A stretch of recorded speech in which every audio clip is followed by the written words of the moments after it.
So we're heading toward the playoffs in MLS. The Red Bulls have been, if we're being honest, maybe better than a lot of people expected this year. A lot of questions heading into the season. New coach Jesse Marsch, Thierry Henry and Tim Cahill gone. What has worked out so well? Why have you guys been good? I think that's being a little generous. I don't think too many people had us in this position at the beginning of the season. We heard a little anecdote yesterday from Jesse that when Ali, our GM, was down in Florida for the Combine, he was in the backdrop and people didn't know he was there, but he heard some of the other scouts and GMs saying that we could be easily a catastrophe this year. So for us to be in the position that we're at right now not only speaks to the leadership that's in place, but also the quality that's in the locker room. Now, obviously the thing everyone wants in MLS is the MLS Cup title, and there's playoffs coming up that decide that. But there's also a trophy called the Supporters Shield that goes to the team that has the best regular season record in MLS. And you guys are in control of your own destiny. If you win out, you guys win the Supporters Shield this year. How important is that to you? I think it's very important, not only to me personally, but to the entire team. In 2013, this organization went on a great run. The last 9 games were able to pull off what ended up being the first piece of silverware for the organization. But where we sit right now in that locker room, we understand that it is nice to have qualified for the playoffs so early, but there's still a lot of work to be done.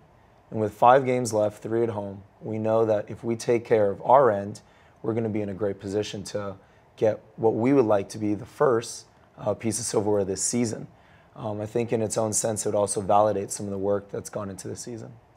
NYCFC, the other MLS team in this city, had a lot of hype coming into this season, and they have drawn well. You guys also beat them every time you played them. How important was that to you to be able to establish that? There was a lot of talk within the league about, is this a real rivalry, and also within the locker rooms, is this a real rivalry? And maybe it's not necessarily there yet because history needs to take place. But we knew that we were on the precipice of something special and that we were going to be able to take part in something that down the road we'll be able to tell our kids and tell other players that we were there from the very beginning. And for it to go the way that it did, it couldn't have gone any better. 3-0, the full 9 points against them. And then even at the beginning of the year when they were getting all the headlines and we were just kind of pushed back and in the backdrop of all of it, we started to take that into our mental inventory. And we developed this chip on our shoulder that Jesse continues to speak about. And it's important for us going to the end of the season that we don't forget about that, but that we maintain that through. Now you have Columbus coming into play this weekend. You also have games coming up against Montreal and Toronto. So you're talking about Kai Kamara, the leading goal scorer in the league, Didier Drogba, who is tearing up MLS right now, Sebastian Giovinco, who may be the MVP. Yeah, as a goalkeeper, what's that like, thinking about that? You just named some three of the hottest players in the league right now. And we know that it's going to be very important for us to not only execute our game plan defensively, but also be mindful of them when we're attacking. We're going to be without Matt Miazga for the next 4 games, and he's been a huge part of what we've been doing. But we have a lot of confidence in the players that are able to step in there, this mentality of next man on. And so whether it's Ronald Zubar or Carl Wiemet or someone else that steps up, we know that we have not only the depth, but the personality that's going to be able to match those 3 players. We mentioned Jesse Marsch coming in as the coach this year. He might be the coach of the year in MLS for what he's done. What is the identity that he has tried to establish? I hope it's more than mine. I hope he ends up becoming the coach of the year because there were a lot of things going against him in the very beginning. I think it's been well documented, the town hall meeting that we had. And I hope that, at least from the outside, the fan base, the media, the league, that from that meeting they could see that that was the beginning of something special. For him to be able to go onto that stage with Ali as well and just endure some of the public outrage, some of the negativity that was drawn out, to see his courage and his dignity and humility at the same time, also from a player standpoint, to just be there and witness that starts to breed and manifest a sort of confidence within the locker room that we've got not only a great man in place, but a guy that's willing to step out for the team, willing to be in front and and do it with a certain courage and humility. And I think it's no surprise, at least, that we've been able to follow him and do so well, because this is the type of guy that he is, and this is the type of coach he is, not only in a public view, but also in the locker room.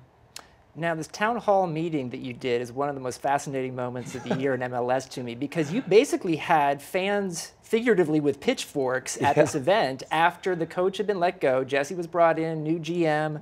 You were the one player who spoke. Were you kind of freaked out about it? Were you there? I was not, unfortunately. You were not. I saw it Grant, on YouTube. You missed the meeting of the year, possibly the meeting of the decade. But it was important, not only from my standpoint, but from the organization standpoint, for the players to be represented. And there weren't too many players in town because we were still in the off season. But when the call came, I thought that this was a great opportunity, not only for the locker room to be represented, but to show that, unfortunately, this is part of the business. And there's certain things, extenuating circumstances, that are completely out of a player's control. But it's important that they understand that there's a certain duty that has to be fulfilled, and that they have to continue going about getting results, winning games, and doing the best that they can for an organization. So I feel honored to have been there.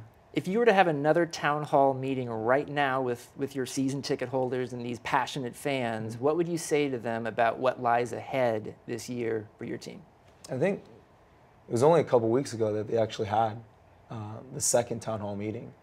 And the message was, we've done well, but there's still a lot to be done. There's still a lot of work to be done. Because this organization is headed in a way that it doesn't want to be successful for 1 year. It wants to have sustaining success, something that endures over time. And that they eventually would like to usurp LA Galaxy as the organization. And you look at the LA Galaxy and the great players that have come through, the coaches, the names, and just how they've maintained that success. And in the last 4 years, they've won 3 trophies. That's the model. And it's a pretty good model to strive after. And so we're hoping that in the next 3 to 5 years, not only can we get closer, but we can attain some of that success and more.